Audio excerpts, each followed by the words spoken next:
एकटेपणा आणि एकांत यात काय फरक आहे? नमस्कार. श्री स्वामी समर्थ. मी सुरेखा नरेंद्र. आपण अनेक वेळा असं म्हणत असतो, आपल्या जवळचे जे व्यक्ती असतात त्यांना आपण नेहमी म्हणतो, आज ना काहीतरी मिसिंग आहे किंवा आज ना खूप एकटं वाटतंय. आपलंच मन आपल्याला उत्तर देत नाही. आपण खरंच एकटे आहोत का? आपल्याला स्वतःपासून आपण जाणून बुजून दूर ठेवतोय. खरं बघायला गेलं तर एकटेपणा आणि एकांत या दोन वेगवेगळ्या गोष्टी आहेत. या दोन्ही गोष्टी पूर्णतः वेगळ्या आहेत. आणि जर आपल्याला हा फरक समजला की एकटेपणा किंवा एकांत या दोन्हींमध्ये काय फरक आहे, तर आपलं जगणं सुखर आणि शांततेचं होऊ शकतं.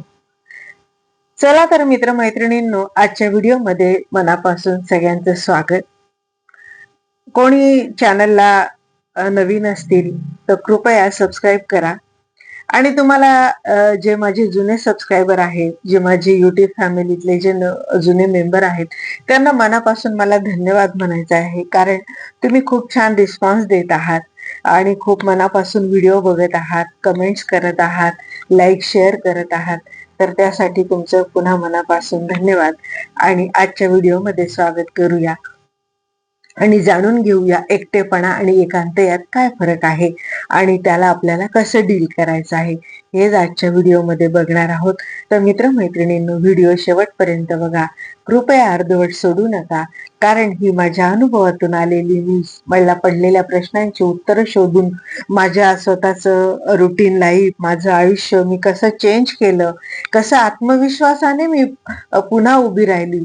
आणि मला त्यावेळी असं वाटलं की मी जे अचीव केलं किंवा मी जे ह्या डिप्रेशन मध्ये म्हणा किंवा आजारपणातून बाहेर पडल्यानंतर मी जसं हिलिंग केलं, माझ्या वर स्वतःवर काम केलं, तर तुम्ही जर माझे व्हिडिओ मनापासून बघितले तर तुम्ही सुद्धा 1% का होईना, तुम्ही जर तुमच्या प्रवासाशी, तुमच्या अनुभवांशी रिलेट करू शकलात किंवा तुम्ही जर स्वतःला त्यामध्ये बघू शकलात, तर मला खूप आनंद होतो. आणि जेव्हा तुमच्या प्रतिक्रिया येतात तेव्हा पण मला खूप हुरूप येतो आणि मला अजून नवीन नवीन विषय सुचतात आणि ते तुमच्या समोर मांडावेसे वाटतात. तर म्हणून हा व्हिडिओ पूर्ण बघा, लाईक करा आणि चॅनलला सबस्क्राईब पण करा. तर चला तर आज आपण सुरुवात करूया. एकटेपणा म्हणजे नेमकं काय? एकटेपणा म्हणजे आजूबाजूला लोक आहेत, पण लोक असून पण आपल्याला एकटं वाटणं किंवा आपण लोकांपासून अलिप्त असणं, याला म्हणतात एकटेपणा. बऱ्याच वेळेला काय होतं, आपण एखाद्या गोष्टीचा विचार करत असतो, एखाद्या गोष्टी त्रासदायक आपल्याला वाटत असतात, आजूबाजूला लोक पण असतात, आपल्याला व्यक्त व्हावंसं पण वाटतं, पण आपल्या मनात प्रश्न येतात. कारण आपण खूप अतिविचार करत असतो. मी याच्याजवळ कसं व्यक्त होऊ, मी याला का सांगू, किंवा आपलं मन संशयाच्या भोवऱ्यात अडकलेलं असतं. त्यामुळे आपण काय करतो, आपण त्या व्यक्तीजवळ व्यक्त होत नाही. आजूबाजूला लोक असले तरी आपण आपलं जे म्हणणं असतं त्यातल्या आत आपण दाबून ठेवतो, ते समोरच्या जवळ व्यक्त करत नाही. आणि आपल्याला जर कोणी बघितलं तर वरवर बघायला गेलं तर सगळं ठीक चाललेलं आहे, रुटीन आयुष्य अगदी व्यवस्थित सेट आहे, आनंदी आहे असं जाणवत असतं. पण आतून कुठेतरी ते रितेपण असतं, एकटेपण असतं. एकटेपण म्हणजे काही लोकांची कमतरता नाही. एकटेपणा हा एक प्रकारचा भावनिक डिस्कनेक्ट आहे, स्वतःपासून लांब जाणं आहे असं मला वाटतं. स्वतःपासून पण आणि इतरांपासून पण आपण लांब जायला लागतो. एकांत म्हणजे काय? एकांत हा आपण निवडलेला पर्याय असतो, ती आपली चॉईस असते, आपल्याला हवा असतो आपली स्पेस, त्याला म्हणतात एकांत. एकांतात आपण स्वतःसोबत वेळ घालवतो, स्वतःला मनाला पटतील आवडतील अशा गोष्टी करतो, स्वतःशी बोलतो, गप्पा मारतो, मनातलं जाणून घेतो, चाललंय स्वतःचे विचार ऐकतो, त्याच्यावर काम करतो. एकांतात आपण एकटे नसतो, एकांतात आपण आपल्या सोबत असतो. मग आता एकटेपणा आणि एकांत या दोघांमध्ये काय फरक आहे, तर तोच आता आपण बघणार आहोत. बऱ्याच वेळेला काय होतं, आपल्या आयुष्यात एखादी कठीण सिच्युएशन आली, चॅलेंजेस आलं, कठीण प्रसंग आला, मग तो कुठल्याही प्रकारचा असेल, एखादं अपयश आलं आयुष्यात, एखादं खूप होप्स ठेवून असलेलं जे काम होईपर्यंत आलं आणि त्याच्यात अपयश आलं, ते काम आपलं सक्सेसफुली झालं नाही, आर्थिक संकट आलं, शारीरिक संकट आलं आरोग्याचं, त्यावेळेस आपण त्या सिच्युएशनला किंवा त्या प्रसंगाला तयार नसतो आणि अशा वेळी आपण गडबडून जातो की आता या फेजला आपण कसं फेस करणार आहोत. मग अशा वेळी आपण एकटेपणा निवडतो की मी स्वतः डील करणार या गोष्टीशी. आपण कसं का करतो? कारण आपण इतकं घाबरून गेलेलो असतो की आपण लोकांची मदत नाकारतो, आपला कोणावर विश्वास राहत नाही. आपण एक प्रकारे नकारात्मक त्या मदत करणाऱ्या लोकांकडे पण नकारात्मकतेनेच आपण बघतो की हा खरंच आपल्याला मनापासून मदत करतो आहे का, मग आपल्याला याची मदत नकोय. आणि मग अशा वेळी काय करतो, आपण लोकांना पण टाळायला लागतो, लोकांपासून लांब राहायला लागतो. लोकांना आपण खरी गोष्ट आपल्या आयुष्यात काय घडते आहे किंवा आपल्याला मदतीची गरज आहे हे काहीही आपण सांगत नाही किंवा कळू देत नाही. आणि अशा वेळी आपण लोकांपासून पण आणि स्वतःपासून पण पळवाट शोधत असतो. आणि एकांत हा आपण स्वतःहून निवडलेला पर्याय आहे. म्हणून त्या एकांतात आपण स्वतःसाठी जाणून बुजून घेतलेला वेळ असतो. आपल्याला माहित असतं, जेव्हा आपण एकांत स्वीकारतो तेव्हा आपल्याला माहित असतं की मी इतक्या काळासाठी मला स्वतःवर काम करायचं आहे, म्हणून माझी स्पेस मला हवी आहे, म्हणून मी हा एकांत चॉईस केलेला आहे. ती शांतता आपण शोधतो, त्या एकांताची क्लॅरिटी आपल्याला असते, म्हणून आपण तिथे चुका करत नाही ना, तिथे आपण लोकांपासून लांब जात नाही. फक्त आपल्याला लोकांमध्ये राहून पण आपली स्पेस कशी जपायची हे आपल्याला पक्क माहित असतं. मग अशा वेळी एकटेपणात आपण का अडकतो? एकटेपणामध्ये स्वतःपासून दूर जातो, लोकांपासून दूर जातो, समस्यांना नाकारतो, अडचणींपासून पळ काढतो, डोक्यात प्रचंड गोंधळ तयार करतो. एकटेपणामुळे निर्णय चुकतात, वर्तमानातलं आयुष्य डिस्टर्ब होतं, आपल्या व्यक्तिमत्वावर प्रश्नचिन्ह निर्माण व्हायला लागतात, लोक आपल्याला जज करायला लागतात, आपल्या प्रत्येक कृतीवर नजर ठेवायला लागतात, संशय घ्यायला लागतात. कारण ते चेंजेस आपल्याला दिसत नसतात, ते समोरच्या ऑब्झर्वेशन मध्ये ते बदल त्यांना ते जाणवत असतात, त्याप्रमाणे ते आपल्याला जज करतात. आणि मग अशा सिच्युएशन मध्ये आपण अजूनच एका कोशात जाण्याची भीती असते. त्याला आपण कम्फर्ट झोन म्हणतो, पण तो कम्फर्ट झोन नाहीये, तो जाचे एक प्रकारचा आपल्या मनाला आणि शरीराला. तर याच्यातून सुटका कशी करायची? एकटेपणापासून एकांताकडे कसं जायचं? आता ह्या इतक्या सगळ्या घडामोडींमध्ये एका दिवसात तर बदल होणार नाही. मग या बदलासाठी आपल्याला स्वतःला ही जाणीव व्हायला हवी किंवा हे कळायला हवं की काहीतरी मिसिंग आहे. मी लोकांना का टाळतीये? मी लोकांना माझ्या जबाबदाऱ्यांपासून मी का पळतीये? किंवा माझ्यात काय चेंजेस झालेत?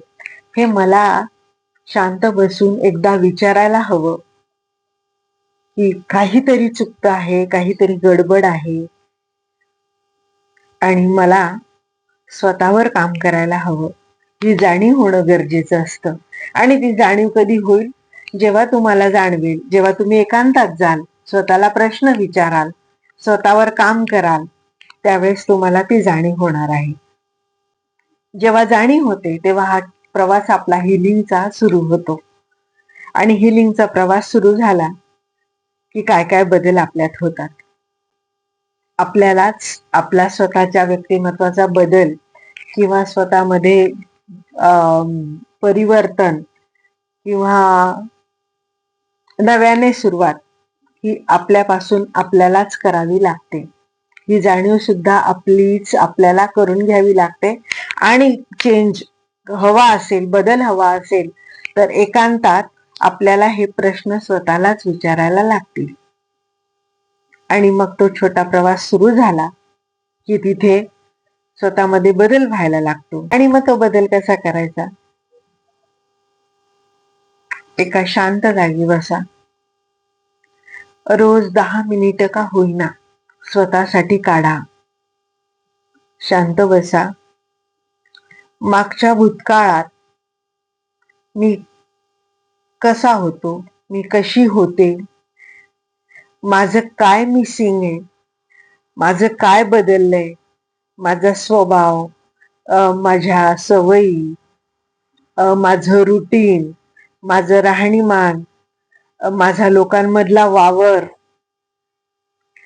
माझ्या संवादातल्या क्रिया प्रतिक्रिया, माझा आहार, माझी झोप, या सगळ्या गोष्टींचं आपल्याला प्रश्नांची उत्तरं शोधावी लागतात. ती उत्तरं मिळाली की त्यावर काम करावं लागतं.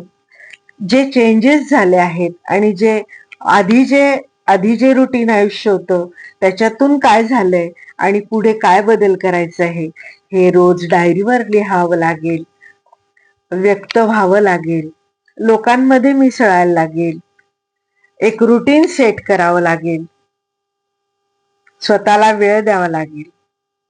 सगळ्यात महत्वाचा बदल सांगू, आपण खूप वेळेला काय करतो माहितीये? एकटेपणा काय येतो आपल्याला?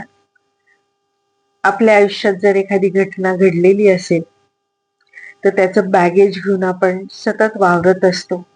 पण तिथे तुम्हाला एक सोल्युशन सांगणार आहे. तुम्हाला माहिती असेल पण तरी आवर्जून सांगते, कारण मी काम केलंय त्याच्यावर. ज्या ज्या वेळी मला असं वाटलं, माझ्याकडे आजारपणात खूप वेळ होता आणि मला लहानपणापासूनच्या त्या आत्ताच्या ज्या जर्नीमध्ये मला एक एक गोष्टी, घटना, प्रसंग आठवायचे, दोन्ही आठवायच्या, चांगल्या पण आणि वाईट पण. पण मित्रमैत्रिणींनो, खरं सांगू, मी फक्त चांगल्याच घटना आठवल्या, चांगलेच प्रसंग आठवले, गोड आठवणीच आठवल्या.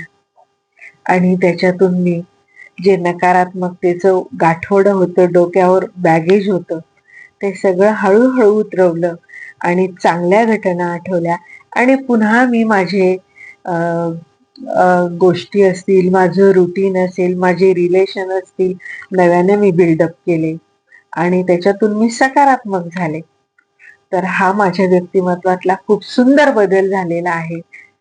आणि आता मला त्या रुटीनची, त्या प्रवासाची, त्या प्रतिक्रियांची इतकी सवय लावून घेतलीये मी, आणि त्याच्यामुळे मी बॅलन्स झाले आणि प्रत्येक गोष्टीवर याला आणि योगा, मेडिटेशन याची सुद्धा जोड दिलेली आहे. त्यामुळे रिझल्ट खूप छान मला मिळाले. अजून एक गोष्ट सांगेल, आपल्याला आपल्या आयुष्यात कधी कधी जवळच्या व्यक्तींनी खूप दुखावलेलं असतं. आपण त्यांना जीव लावलेला असतो, त्यांच्यावर प्रेम केलेलं असतं आणि अचानक त्यांच्यात परिवर्तन होतं. ते लोक गैरसमज करतात, आपल्याला ते दूर करतात. त्यावेळी त्यांच्या विषयी पण आपल्या मनात एक अढी असते किंवा दुःख असतं की आपल्याशी ते का असे वागले. तर मी प्रत्येक व्हिडिओमध्ये हा उल्लेख करते. त्यासाठी मी होपोनोपो टेक्निक शिकले होते. त्या टेक्निकचा मला फार उपयोग झाला. फक्त 4 छोटे शब्द आहेत. I am sorry, please forgive me, thank you आणि आय लव्ह यू. या टेक्निकचा वापर करून मी रोज अजून पण मी माझ्या आयुष्यात ज्या ज्या चुका केल्या त्यांना रोज सॉरी म्हणते. आणि अनाहूतपणे जर मी कोणाला त्रास दिला होता किंवा कोणी मला दुखावलं होतं आणि मी हर्ट झाले होते, तर मी त्यांना क्षमा करून टाकली आहे. आणि मी या युनिव्हर्सला थँक्यू म्हणते.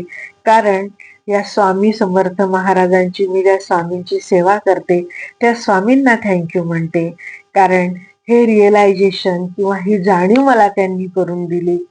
आणि या सृष्टीवर, या युनिव्हर्सने, या ब्रह्मांडाने मला जी जी गोष्ट दिली, मला छान फॅमिली दिली, मला लाईफ पार्टनर छान दिला, मला छान मुलगी दिली, या एवढ्या मोठ्या दुर्धर आजारातून पण मला बाहेर काढलं आणि मी पुन्हा नव्याने उभी राहिली आणि हे यूट्यूब चॅनल काढलं. आणि इतके या यूट्यूब चॅनलच्या म्हणजे ही एवढी मोठी फॅमिली माझी तयार होते आणि खूप मला लोकांच्या चांगल्या प्रतिक्रिया येत आहेत.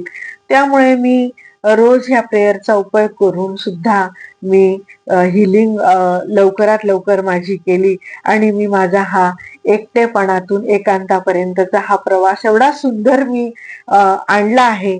तर माझी पण अशीच इच्छा आहे. आजपासून मित्रमैत्रिणींनो, व्हिडिओ पूर्ण बघितला असेल तर धन्यवाद. आणि आजपासून एक विचार करा की मला जर एकटेपणा आला आहे तर तो का आला आहे, तर मी त्याच्यावर काय काम करायला हवं. हा बदल, एकटेपणा काही शिक्षा नाहीये किंवा एकटेपणा किंवा त्रास नाहीये. एकटेपणा म्हणजे काही अपराध नाहीये. हा प्रत्येकाच्या आयुष्यात कधीतरी हा एकटेपणा येतो आणि एकटेपणापासून पळवाट शोधू नका, एकांत शोधा. एकांत शोधला तर प्रश्नांची उत्तरं मिळतील. उत्तरं मिळाली की त्याच्यावर काम करणं सोपं जाईल. धन्यवाद. व्हिडिओ पूर्ण बघितला असेल तर लाईक करा, शेअर करा, सबस्क्राईब करा. आणि अजून चॅनलला कोणी सबस्क्राईब केलं नसेल तर लवकरात लवकर सबस्क्राईब करा. धन्यवाद. श्री स्वामी समर्थ.